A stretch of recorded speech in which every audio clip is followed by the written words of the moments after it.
Verdict count 1, guilty. Verdict count 2, guilty. Verdict count 3, guilty.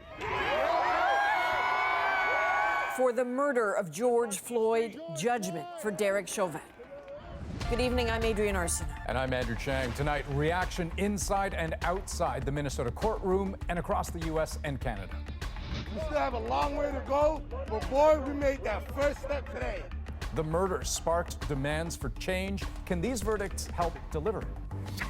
Also tonight, after public rage against Ontario's government, local public health officials step up against COVID-19. It took us so many lives and health of essential workers to come to these conclusions.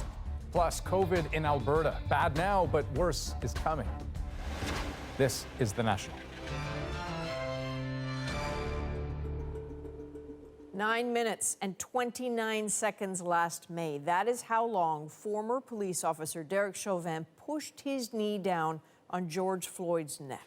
11 months later, a jury took 2 days to call it murder. But that kind of verdict in this kind of case was far from a sure thing. So the collective exhale of relief across the United States that justice was seen to be done came from long, bitter experience. Floyd supporters recalled the murder of Emmett Till more than 60 years ago.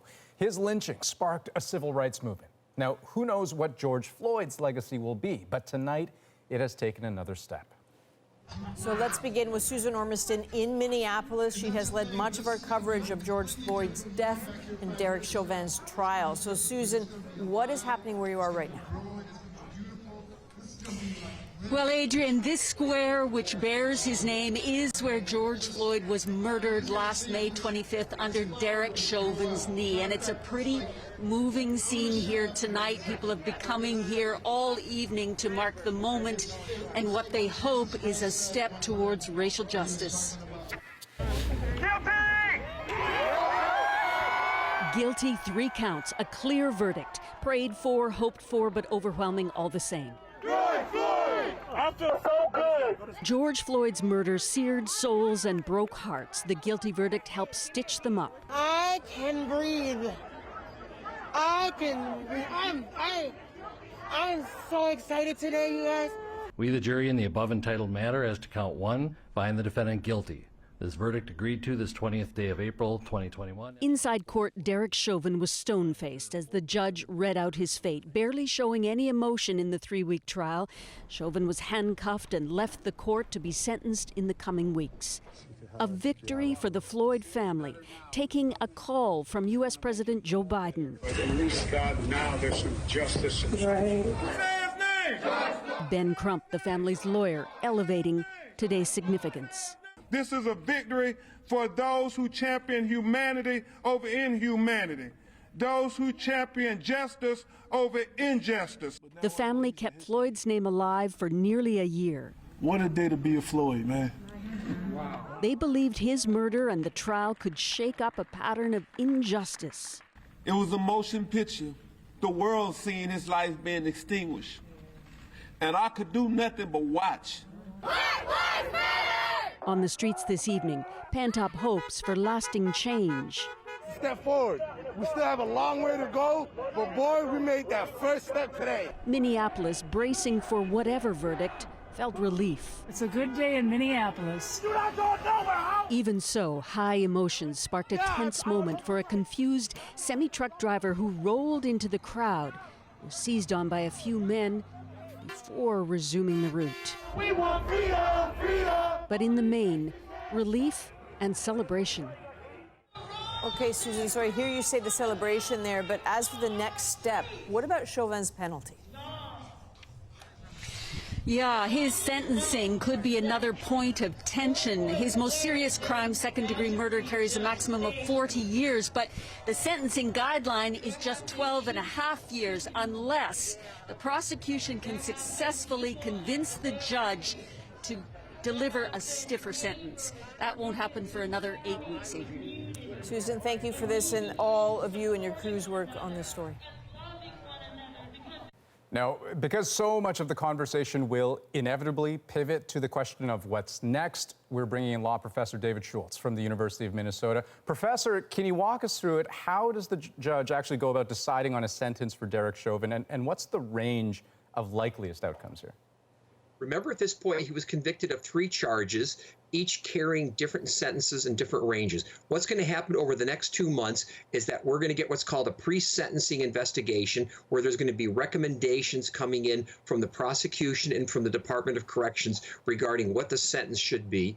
There's a presumptive mandatory minimum or presumptive sentence for each of those, but I suspect what we're going to see is, because of the nature of the crime, there's going to be an argument made that he should serve more time than what's considered to be the minimum under our sentencing guidelines. Right now, he faces, for the most serious crime, that is second-degree murder, up to 40 years in prison.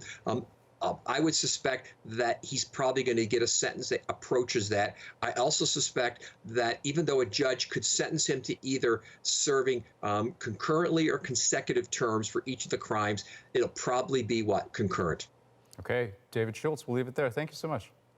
No problem. Thank you. A reaction to the guilty verdict has been passionate across Minneapolis tonight, certainly in George Floyd Square, where Magda Gabriel-Salasa has been asking people about the significance of today. Magda, what do you hear? Well, you know, there have been moments of celebration here. At one point, I saw a brass band in the corner and people dancing and celebrating. And there have been somber moments as well. We've heard from many speakers, and one of them saying that this was a moment that was justice for George Floyd, but also justice for those who have lost loved ones to police violence as well. And so, you know, people here are really celebrating this moment. And I just want to talk to a couple of people. These are 2 brothers that are here. They have their flags. Shabir and Max, tell me why it was, first of all, what was it like when you first heard the verdict? Man, it felt good. That felt so good. I mean, when you talk about some people that really needed it, we needed that. Like, this was like the best feeling I could ever feel in my life. Like, finally, justice. Yes. We've been looking for it for so long. We're born and raised here, and there's been so much stuff that's going on within our state that's never happened. You know what I mean? So it's finally. Why was it so important that after the verdict that you came down here to George Floyd Square? To be unified. You know, it's about being with our people, to show them, like, it doesn't stop here. You know, together we're coming together, you know, and it's not just moving and talking, but it's about actually coming together and building our whole community up as a whole. You know, support our people. If we're not going to support our people, who's going to do it? Yeah. Right? You know, so we have to come down here and we have to support. For sure. And it's like the black community has such a negative stigma towards it. A lot of people don't have the wide angle screen to see that we are actually human beings. We have family, kids.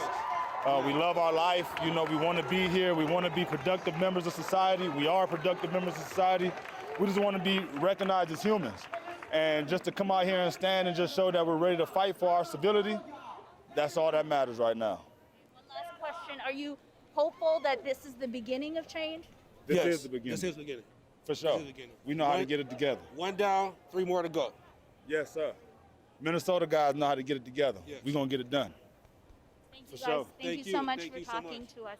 So, yeah, you look around here and you will see people of all ages, people of all walks of life. You'll see families here, parents with their young ones. Everybody has come to this square, and it is packed, and they're celebrating this moment. They're thinking of George Floyd, and they're coming together. So we will continue to stay here and cover this. Yeah, you can certainly see and hear and feel the weight of the moment. Magda, thanks for this, and we will check in with you a little bit later in the program. Now, for so many Americans today, the verdict has brought a sense of relief. Katie Simpson has been following the reaction, joins us now from the Black Lives Matter Plaza in Washington, D.C. So, Katie, how was the reaction there earlier today? Expectations were low, Adrian, here in Black Lives Matter Plaza. So there were some incredibly emotional moments when those guilty verdicts were read. Tension spread through Black Lives Matter Plaza. The few who gathered here braced for the worst, a seemingly natural reflex after so many past disappointments. What are you feeling right now? Anxious, nervous, afraid. Complete strangers huddled together with smartphone volumes on high, waiting for the moment that brought equal amounts of surprise and relief. Oh, thank God. As an African-American woman, I am glad that I have lived to see this in my lifetime. I never thought I would live to see it, and I am 91 years old. Similar scenes played out in other parts of the country. Gatherings to honor the life of George Floyd, whose murder sparked a national reckoning on racism and police brutality. The president recognizing that conversation is far from over. The systemic racism is a stain on our nation's soul. The knee on the neck of justice for Black Americans. Profound fear and trauma. The pain, the exhaustion that Black and brown Americans experience every single day. And for the country's first Black, first woman vice president, a vow to do better. This verdict brings us a step closer, and the fact is, we still have work to do. We still must reform the system. For a community whose pain has been ignored for centuries, this verdict represents a recognition so many never expected. The cards don't always fall our way. It's not fair all the time. Even though it may go the other way, sometimes it just doesn't, it's not fair. What do you think this verdict says to America? It pretty much says that we're here.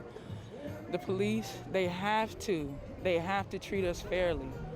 And that, yeah, I'm just a loss at words, I'm sorry. So, Katie, where you're standing right now, there were, tense demonstrations last summer, and I'm curious about the feel tonight.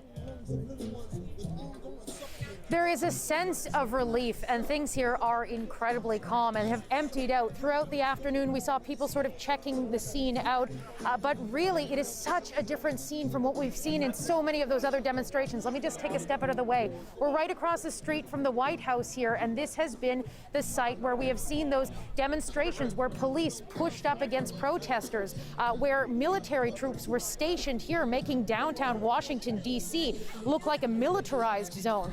Tonight, relief, calm, and not many people out on the streets. Adrian. All right, Katie Simpson in Washington. Thank you, Katie. So reaction here in Canada, too. Here's what Prime Minister Justin Trudeau had to say about today's verdict.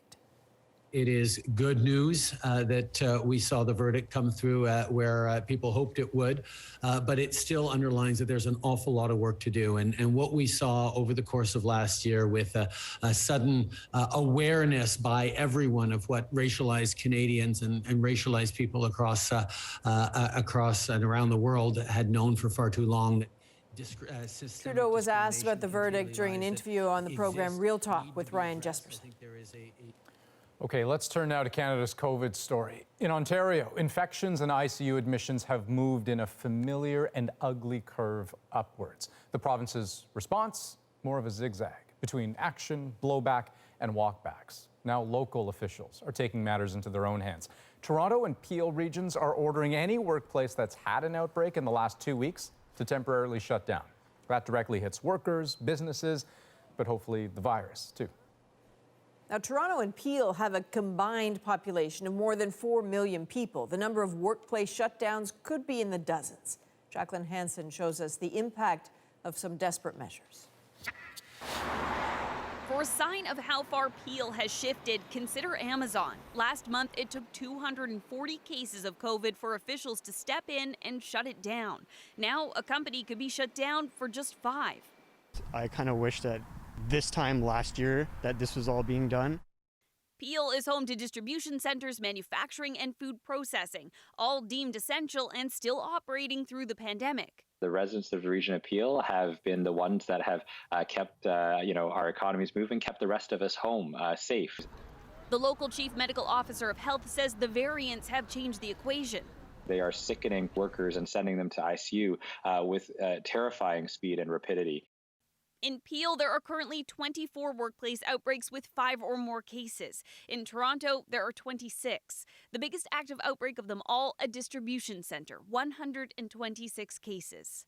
This doctor says shutdowns are an unfortunate consequence of public health policies that don't fully protect workers. It took us so many lives and health of essential workers to come to these conclusions. There are now more calls to get employees vaccinated.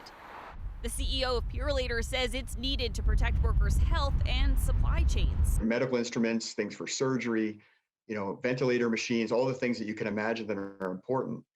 They're running through our network. If a workplace is forced to close due to COVID, employees could be eligible for the Canada Recovery Benefit, but some say that's not easy to access. Workers are already struggling on $14 per hour. They don't have that luxury to really see if they would be eligible or not for a federal benefit. This Amazon worker says last time the company paid him. If it were to happen again, They should pay us, and I'm hoping that they do pay us. but he hopes what really pays off are enhanced safety measures to keep him and his fellow workers safe. Jacqueline Hansen, CBC News, Toronto. Now, the moves from Toronto and Peel are just the latest signs of local authorities looking beyond the province for results. Thomas Daigle shows us an Ontario government facing pressure and pushback from experts, advisors, even police. It is now time for oral questions. At Ontario's legislature, once again, there was a conspicuous absence. He continues to march this province in the wrong direction. Premier Doug Ford unseen for days, with his government accused of acting against expert advice. Well, we have been listening to the experts all along. We have been listening to their evidence. But now, from public health in Toronto and Peel, the latest sign of disagreement with the provincial government's response. Two major centres going beyond Ontario's measures and pledging to temporarily shut down workplaces with COVID outbreaks. We cannot continue to tackle this third wave with partial measures. Despite the government's orders, police across Ontario said they wouldn't stop people at random. And the force in Ottawa now says it won't patrol the border with Quebec round the clock. That's really a non-confidence vote. That they said, what you're suggesting is not reasonable. Even provincial advisors pointedly declared inconsistent policies with no clear link to scientific evidence are ineffective. In some ways, parks have come to symbolize what critics call the disconnect between what public health experts have recommended and what the Ford government has done. Take, for instance, tennis courts, the site of an outdoor physically distanced activity, shut down and locked up by order of the government. Ford's office issuing this photo as evidence he's still on the case. His PC Party fundraiser Thursday postponed, and now a hint Ford's government may be open to a long-demanded concession, paid sick leave. There's gaps in the system. I can assure workers out there that I'm going to have their backs. Outdoor recreation remains heavily restricted. Ontario's in crisis, but experts say this won't fix it. Thomas Daigle, CBC News, Toronto. In Alberta, there are growing calls for tighter restrictions, as that province seems to be heading down the same path as Ontario. Here's why. Take a look at the steep curve in cases. A 7-day moving average, the highest since the second wave. But those numbers don't tell the whole story. When you look at cases per capita, this third wave virtually matches Ontario's since the beginning of April, surpassing it. And the pace of the increase is accelerating. Now, hospitalizations in Alberta aren't as high as in Ontario yet, but with no new public health restrictions on the horizon, there are fears even that could change quickly. And as Carolyn Dunn explains, experts are warning the current wave can't be stopped with vaccines alone. On the first official day the AstraZeneca vaccine became available to those 40 plus in Alberta, I'm so excited! Enthusiasm outstripped supply. They had to bring in more vaccine just for the walk-ins. More people over 40 booked appointments today than those over 55 did all of last week. Gen X is here to represent, so I am in the 40 plus group. I was up and ready to go this morning. This is a safe vaccine. This is the time to do it. Shots in arms protects everybody. But will it be enough to stem a surge in the province where cases have been growing exponentially and hospitalizations and ICU admissions aren't far behind? The answer, according to the Premier, maybe. We hopefully will see a shrinking percentage of people who get infected ending up in hospital. But it's still very critical. All we need to do is look at what's happening in Ontario. That is real. And if we don't all be careful, that could potentially happen in Alberta. Unlike other provinces, Alberta is rejecting official travel restrictions and is counting on people to follow current public health orders rather than imposing stricter ones. Some medical experts call that a mistake, saying the COVID-19 variants are in control. And short-term, Alberta can't vaccinate its way out of the current trajectory of the third wave, including Alberta's former chief medical officer of health. Those numbers continue to double every 9 to 11 days. It's just a matter of time until we're seeing exactly the same situation as we have in Ontario. Tens of thousands of Albertans are doing what they can, booking and lining up for whatever vaccine they're eligible for. Maybe give my mom a hug soon. Keeping their eye on the prize. Carolyn Dunn, CBC News, Calgary. Canada's position on the AstraZeneca vaccine continues to shift. Quebec joins other provinces in offering it to a wider range of recipients. Now, Quebec will lower the age eligibility for AstraZeneca from 55 to 45. BC, Alberta, Manitoba, and Ontario have opened the eligibility even lower to those age 40 and up. And this as New Brunswick confirms its first case of a rare type of blood clot linked to the vaccine in a patient who has since recovered. The province's top doctor stressed that the side effect is rare. The benefits of the vaccine continue to outweigh these risks. So that was the European Medicines Agency today with the same message for the Johnson & Johnson vaccine. The regulator has linked similar rare blood clots to the one-shot vaccine, but recommends using it with an added warning on the label. Well, the guilty verdict handed down in the Derek Chauvin murder trial was a pivotal moment, but it doesn't end here. We need each and every officer to be held accountable. George Floyd's family is calling for police reform, but will the verdict actually spark meaningful change? Plus, today's verdict was deeply emotional. Oh my God. Including in communities across Canada. My immediate reaction was relief. It's not a feeling that we get to feel often. And remembering George Floyd.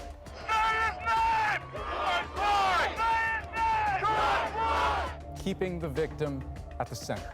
We're back in 2.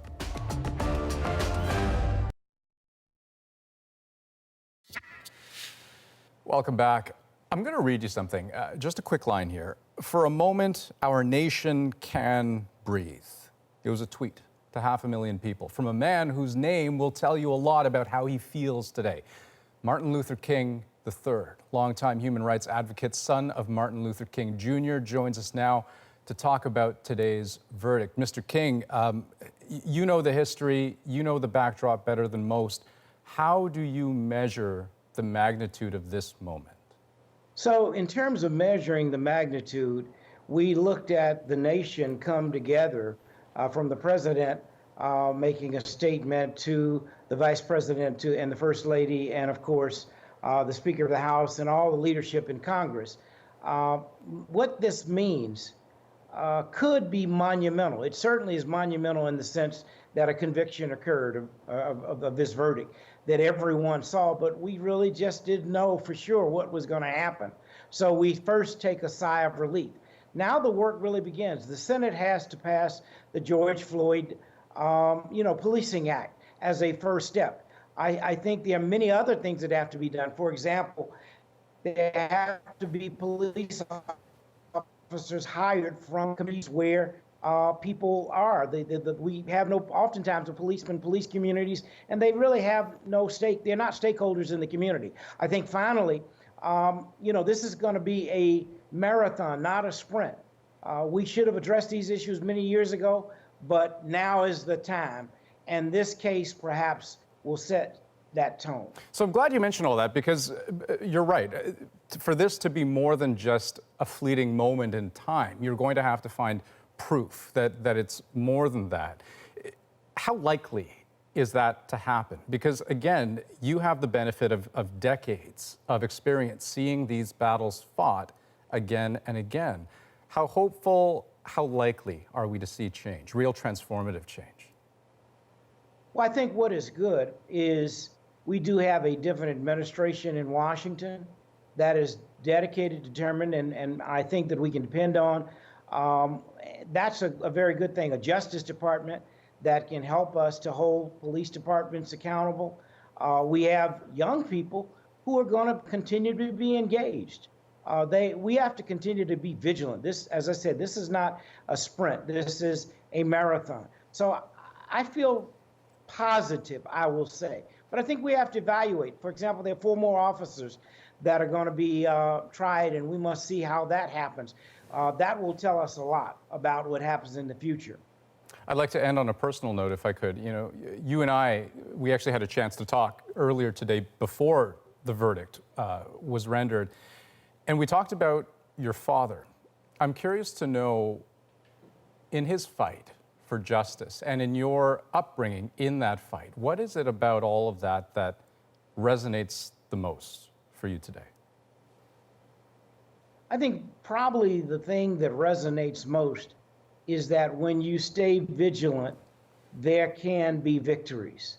And you may not win every time, but victory and this kind of, feeling of a victory gives you the inspiration to keep, to stay on the battlefield in a positive way. Now, it is a battlefield. It is not an easy task. And Dad taught us how to consistently engage through love and peace and nonviolence.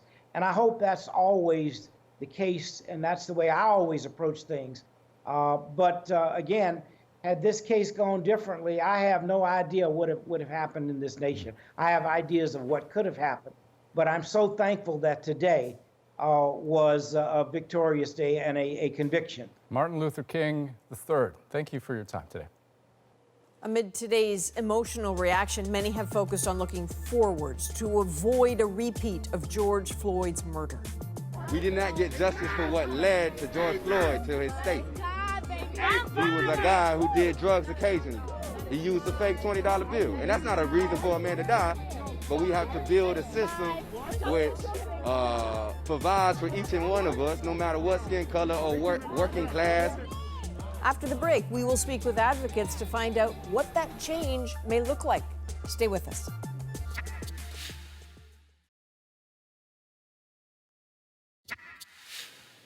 Here's the scene in Minneapolis tonight. The city torn by a year of pain, anger, and calls for justice. It is tonight expressing relief, renewed hope, even celebration. This after former Minneapolis police officer Derek Chauvin was found guilty on all charges in the killing of George Floyd. Magda Gabrisalasa is there speaking with people, still taking in today's historic verdict, what it means for the city, what it means for the country. Magda, what are people telling you tonight? Well, it is an emotional night. I can tell you that people are feeling hopeful. People, were wondering if this was the way it was going to go with this verdict, and they were very anxious earlier today when I was here at George Floyd Square. Many wondered if, what would actually happen. And when that verdict came across, the roar of applause and celebration that I heard is something I will never forget. I remember walking by 2 friends who were embracing, and I heard them say, "We did it, we did it. He sacrificed for us, we did it." That is something I'll never forget, and that's what I'm seeing all over here is people embracing each other, celebrating this verdict, remembering George Floyd, but also talking about the fact that this is just the beginning of change, that there's a lot more work that needs to be done, that there have been other lives lost at the hands of police, and that there needs to be justice for those lost lives as well. So yes, people are celebrating this verdict right now, but they're also looking ahead and talking about what more needs to be done to change things. And of course, there's still more with this particular trial. Chauvin still needs to be sentenced, and that is still several weeks away, and I'm sure everyone here will be watching that closely as well. Okay, Magda, good to get your sense of things from Minneapolis. Thanks. And so for some perspective on this day, what it feels like and crucially what it means, we are joined by Keith Mays, Professor of History and African American Studies at the University of Minnesota, and Tashira Garraway, founder of Families Supporting Families Against Police Violence. And Tashira, we really need to start with you. You went to the courthouse to be there today. You are still out there. What was that moment like for you, and how are you? I'm okay.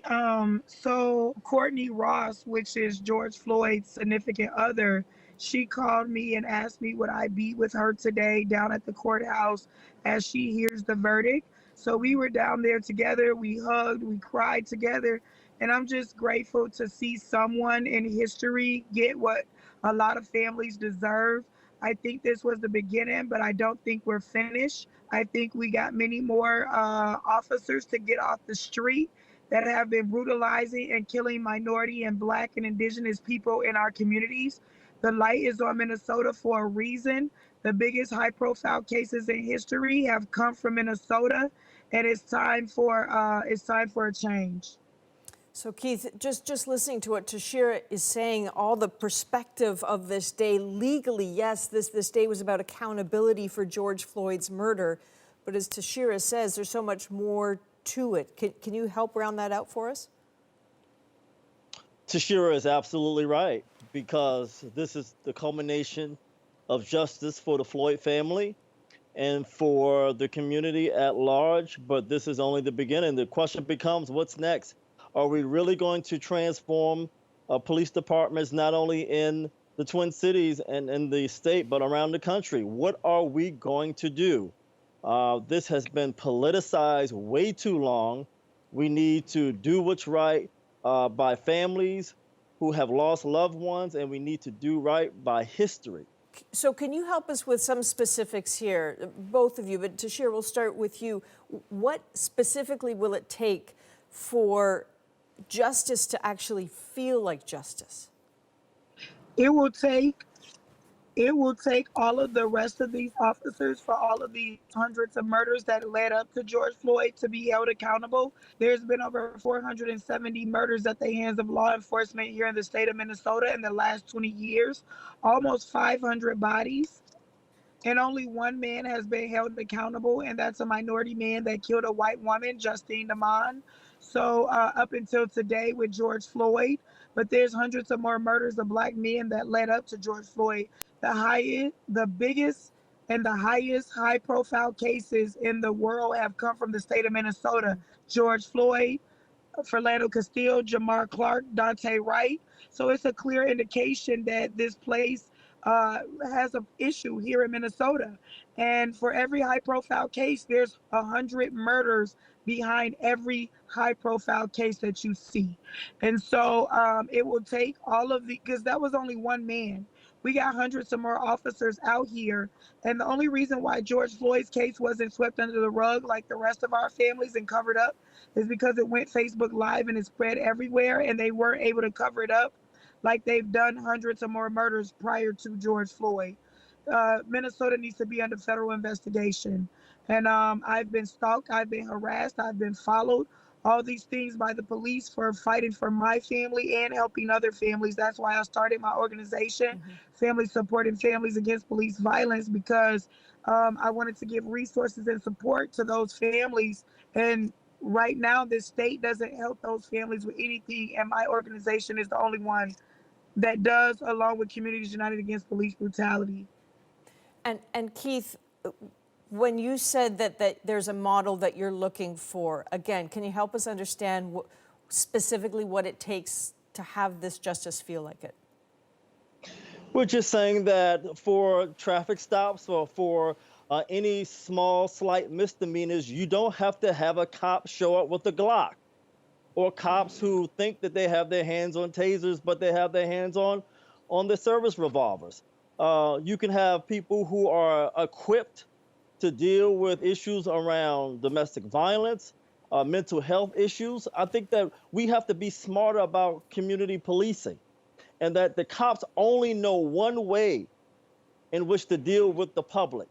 and that's with aggressive force. Why is it that it's only one kind of way to deal with community residents, with citizens of cities and states, when you come upon them and use this brute force that oftentimes results in murder? We have to stop this. One last question, last quick thought to you to share, if I may. How will you explain this day to little kids? Oh, wow, that's a deep question. You know, I have a son with the father of my son, Justin Tigan, who was killed by the police. And so one thing that I say is just, you know, son, this gives you hope. Today gives us hope that there will be a change so that he will never have to go through what his father went through, that he will never have to worry about being beat to death and thrown in the dumpster, or George Floyd being suffocated with a knee while he screams out for his mother. I want to tell him to look at my fight and know that if you fight for something, there's a chance that you will win. But if you sit back and just take it, then they'll keep doing it. And that's why it's imperative that we no longer sit back and just take it. We have to fight for what we fought for and won today. If we didn't fight for it, they would have did the same thing they did with all the rest of our cases. So I just want the young children to know, if you fight for something that you believe in, that it's a chance that you will win. Tashira Garraway, Keith Mays, we thank you both for taking the time for us today.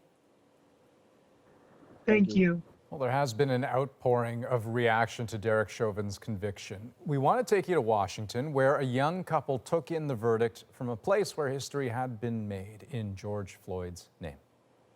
Find the defendant guilty. This verdict London Williams and Stephanie Toledo hunched together, watching the verdict from Washington's Black Lives Matter Plaza. Oh my God. That was the moment.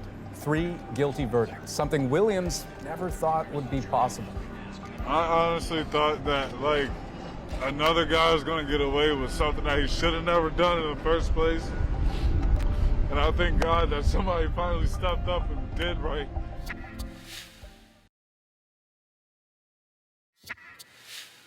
Welcome back.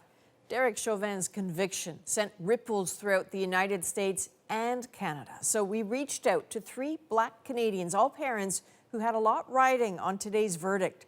And we got their take on what this could mean for future generations here. Members of the jury, I will now read the verdicts as they will appear in the permanent records of the... When I watched the verdict, my immediate reaction was relief. It's not a feeling that we get to feel often. Find the defendant guilty. Today was a day where the system did what it was designed to do, and that was provide accountability. Justice is not necessarily something that you can call it when someone is dead, right? Just leading up to the verdict itself, there was so much anxiety around what the verdict would actually be, because in my community, we've seen so many times where an officer has got off. So even though we watched Chauvin kill someone in broad daylight, the certainty of the verdict was completely uncertain. The emotion I felt when I heard the verdict was not joy. I was relieved in the fact that I didn't have to be even more angry. To be perfectly honest, I had more anxiety beforehand and worry, and mixed with maybe a little bit of hope. It's a little bit of a relief on my end, just to see that there was justice served. It's sad to say that I think Chauvin is actually bearing the brunt of a lot of officers and incidences that have happened before him. I can't imagine looking at the situation that's happening in the US and being divorced from it as a member of the diaspora and as somebody who has found themselves pulled out of a car with a police officer here myself. I have a young son. He's 2 years old. And over the course of the last 2 years, I see the world through his eyes. So for the first time in looking at yet another name, yet another person lost, I didn't envision myself anymore in the videotape. I envisioned my young son. I wanted to rewatch the entire 9+ minutes. So I knew exactly how I felt in that place when I saw it for the first time. And I counted every single "I can't breathe," 27 of them. As I was watching news coverage and footage of people celebrating in the streets, many of them Black people, I kind of thought to myself, what a low bar.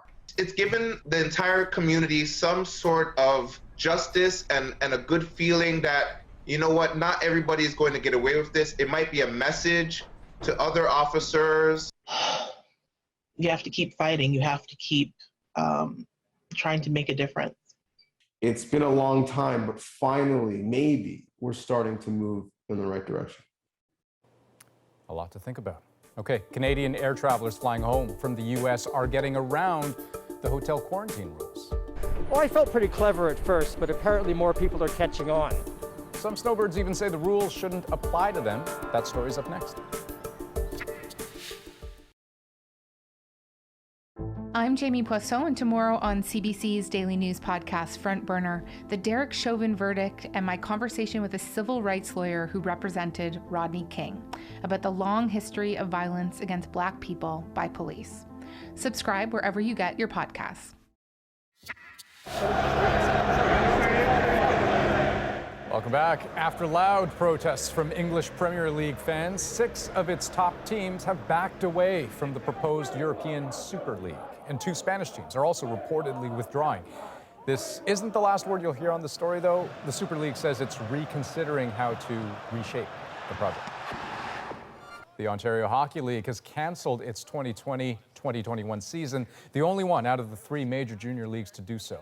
While the OHL had worked out a plan with the province to return to play, the league says Ontario's extended stay-at-home order, along with rising COVID cases, made it impossible. Canada's border restrictions with the U.S. have been extended again. So is the hotel quarantine for air passengers. But that extra time and cost does not appear to be discouraging travel altogether. As Katie Nicholson shows us, some Canadians are having their trips and avoiding hotel quarantine, too. The falls are usually the main attraction, but lately, travelers have been drawn here by something else. A big COVID travel loophole for people crossing the U.S. border. Take a look right over there. We've got one moving across the bridge carrying their bags. Greg Peacock has just visited his wife in L.A. Normally, he'd fly home to Toronto. Instead, he flew to Buffalo and took a cab to the bridge. Because I don't want to spend 3 days or whatever it is locked up in a hotel. Since federal quarantine hotel rules kicked in February, Canadians arriving by air are expected to check into a hotel for at least 3 days, with a price tag of nearly $2,000. But by land, it's a different story. Pass a rapid COVID test and have a quarantine plan worked out, you're good to go. Well, I felt pretty clever at first, but apparently more people are catching on. The flights to Buffalo were packed. The prices are going up. Taxis and limos are cashing in. And snowbirds are only too happy to pay the $350 fee from Buffalo to Toronto to avoid quarantine hotels. It's excessive in the extreme. I think it's punitive. Scott and Carol Rutledge own property in Tampa and were fully vaccinated there over the winter. I think there should have been two tiers of entry. One for snowbird vaccinated people who've been gone for in excess of a month, and others for different rules perhaps for people who've gone on a holiday for 2 weeks. Not far away in Fort Erie, a happy reunion. Boston law student Eric Noble Marks picked up, where else in a Tim Hortons parking lot, by Mom Allison. I mean, it's one thing to have to stay in a hotel for a few days. It's another thing to be on the hook for it. They'll quarantine together for the next 2 weeks and catch up. In 10 days, Eric will take this COVID test. Canada's hotel quarantine rules have been extended to May 21st. Some fear this workaround is becoming so popular, the government might crack down on land crossers. I'm afraid, but I'll just deal with it. Whatever they come up with, I'll deal with it. For now, he's off to quarantine at home. Katie Nicholson, CBC News, Niagara Falls. Our final moment tonight, remembering George Floyd. The way people are honoring his memory. Next.